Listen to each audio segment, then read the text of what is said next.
I need to do these top mounts on the Macpherson struts. The bearings I ended up with came off eBay. I think they were £14 for a set, and the Quinton Hazel. That's the bearing part, which takes the top of the Macpherson strut in the arch, and in there are ball bearings. I have a knocking noise, which could be that the bearings are worn out there, or I don't know, maybe the rubber has perished. So those are the two parts that I've got that I'm going to fit. Just out of interest, and I didn't understand this at first when I got the car, it came with this Peugeot 205 Haynes service and repair manual, but what you need to get yourself is an owner's workshop manual, not a service and repair manual. And they're different dates, so this one does cover mine, the 1.9, and it's also got the emission system in and the catalytic converter. These are the torque settings for the front suspension, which I'll be adopting. I'm going to start by actually loosening off this nut, not taking it off, just loosening it off. I have no idea why on this car there's these two holes. I wouldn't have thought that this steel cap had a particular orientation. That's a Allen key female socket. You can't use those because if you get a socket on there, those particular drivers won't go through the socket. I've got a 7mm Allen key, and then I'll hold that tight and undo it using that spark plug socket. You can undo it, but obviously what you don't want to happen is the nut come off. The way I'm going to do it is to undo that pinch bolt there that goes through. There's a little gap there. Put something in the gap, open it up a little bit. Once the bolt is out, remove this brake hose from this connection here, undo this drop link there, and then with a little bit of effort I'll add some freeing oil in there, persuade this shock to come out of this mounting, and then when you've released that, undo the 3 bolts at the top and then remove the shock absorber and spring as a unit. On the top of this link there is a flat on both sides, so you can get a spanner on to help undo the lock nut that's on there.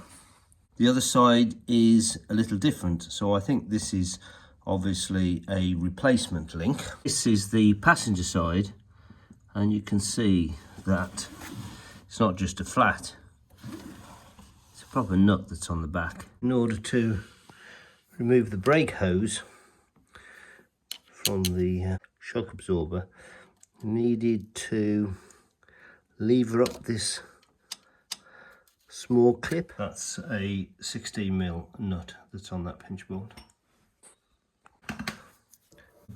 The pinch bolt, wasn't moving easily, so I've added another nut, a different nut, to protect the thread, and then I've just started to knock it back.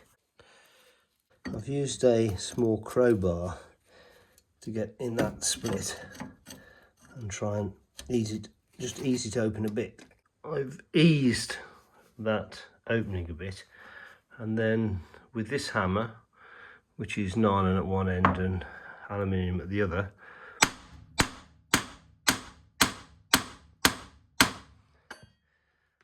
it's started to come out. I'll take the 3 nuts off the top. I thought these bolts were going to be 10mm, but they're not, they're 11mm. So I decided to get the car jack, placed it on top there, which is above the track rod end. That nicely clipped under that bracket, and I'm just applying a little bit of pressure.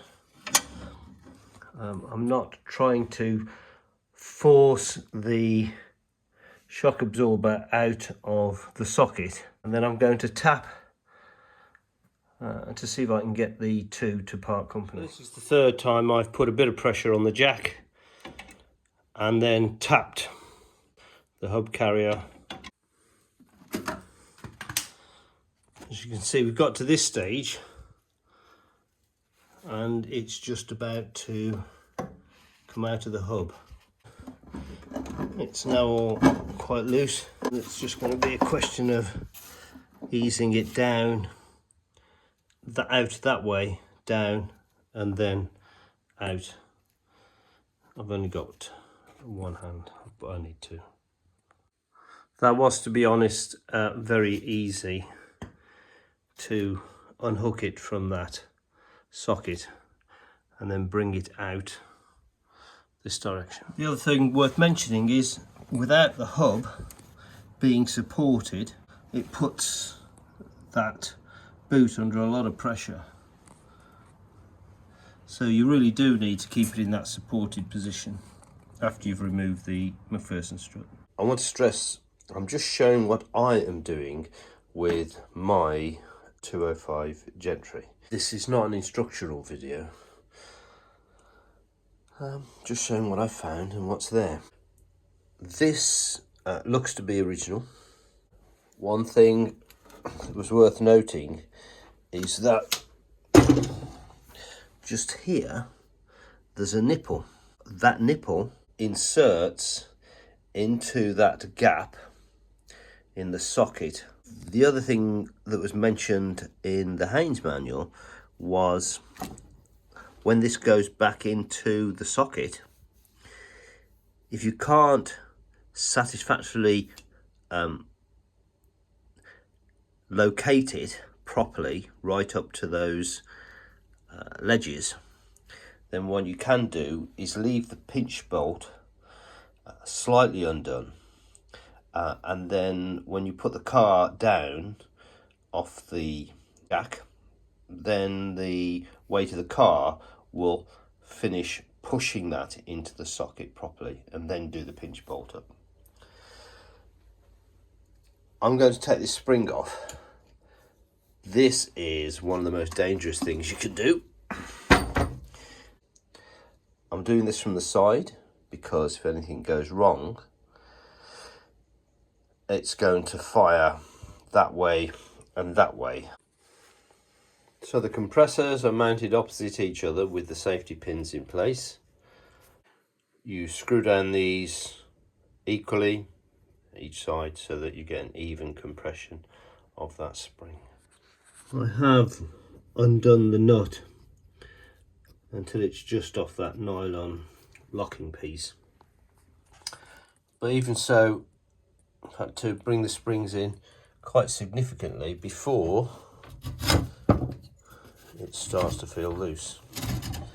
At this point I can finish off taking that nut off. I'm pleased that I started on doing that at the beginning, and then I can extract the shock absorber. With the nut undone, there's a nut, washer, and then that earthing piece. That then comes off, followed by the top with the bushing, the cap, the bearing, and the plate comes off, and now I should be able to remove the shock absorber. That cover reads Continental, and it does have a number on it, 101449-1. Having taken the cover off, this bush and rubber on the shock absorber reads 92 and 112, 915-193.0-180. I guess that's a date, as it's a 93 car. It's a 92 bush. Not too easy to see, but I can read that it says Peugeot Bart, and then there's a number that goes with it, which reads 4 6 0 8 5 2 8 8 8. So that's 888.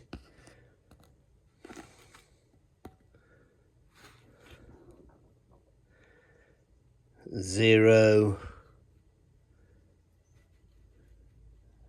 0 85122 12.2, and then goes on to read Peugeot again. I might be wrong on this, but I think the older shock absorbers, and this is a 93 car, are just oil, and so this piston doesn't rebound when pushed in. Gas ones do. It has resistance both in and out, but doesn't on its own rebound. That's the rubber that was in there. Slightly different to this rubber from Quinton Hazel. This Quinton Hazel one has got this longer tapered bit on it. In terms of compressibility, they both feel the same, very similar. That's the original bearing compared to the replacement bearing. They're just a little different, though that fits perfectly inside the cup.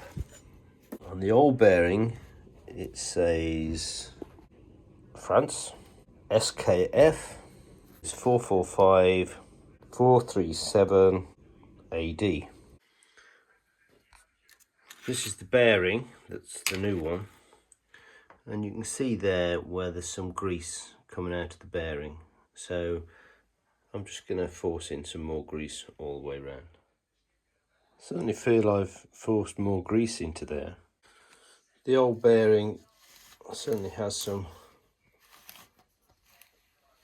tight areas. I've used Curust on these components and then spray painted them just to give them protection before I put it all back together. Putting the components back, that goes on first, followed by the washer. When putting it together, if you push that bump stop right down, well, mine at least is a reasonably tight fit on that piston. It helps keep the piston at its maximum extension, so when you put the spring back on, that thread is as high as it will go to get the other bits and pieces on. And I need to reinstall that cover and clip it over here. I now need to insert that back into the spring, with that part of the spring located properly there. So it goes, that part, the bearing fits in there, and there's the cap.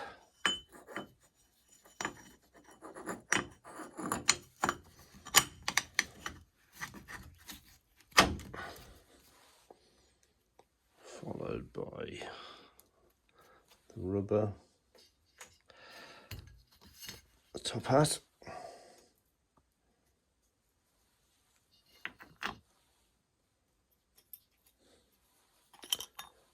earthing piece, washer, nut.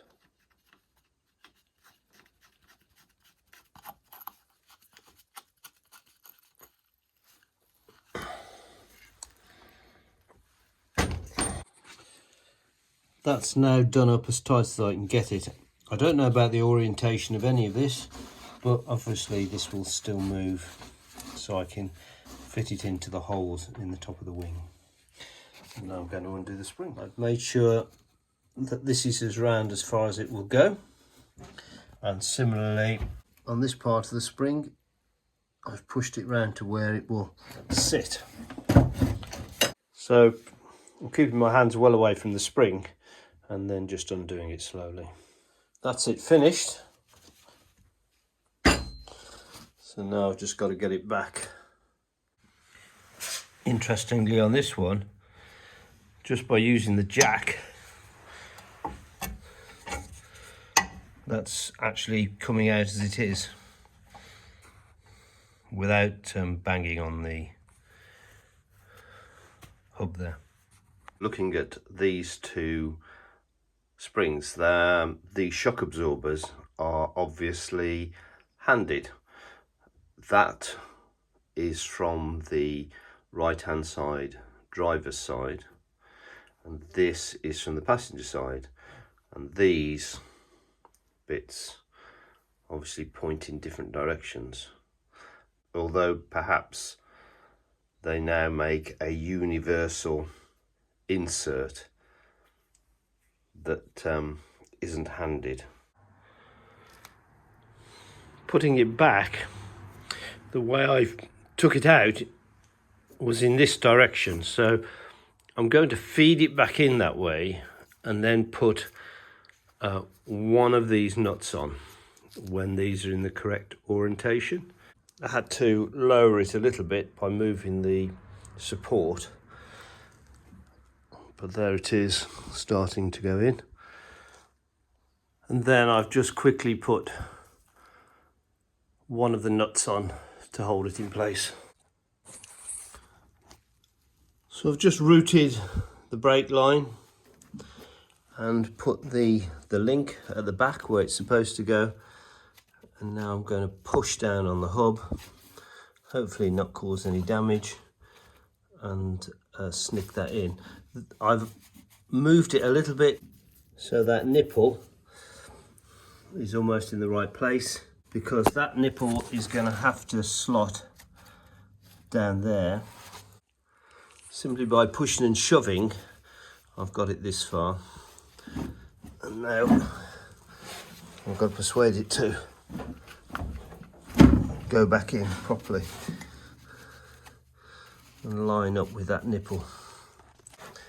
So I've had to release it from the top, and now I can persuade it to fit inside the socket with the nipple in the correct place. I know the nipple's in the correct place because I'm only getting limited movement. So now I'll get those in the right place and slot it up, screw them in place and jack this up. As it was almost in the right position, just by manoeuvring the hub right and left allowed me to change the orientation, so those 3 bolts at the top slotted in, and now I'll just finish jacking it up. It seems to go up fairly straight. With pressure from the jack and a few taps again, that's located on the lip, so it's definitely in the correct position. I'll just put the pinch bolt in, sort out that brake line, put it back in there, and that link, and then that'll be this side done. The pinch bolt didn't have a washer, but I've put one on the nut side. There's a ledge in which the bolt fits, providing you put it correctly, so it doesn't need a spanner on that end, which similarly means you can undo it in the first place without having a spanner on that end. That's all finished. Just the left-hand side, passenger side to do.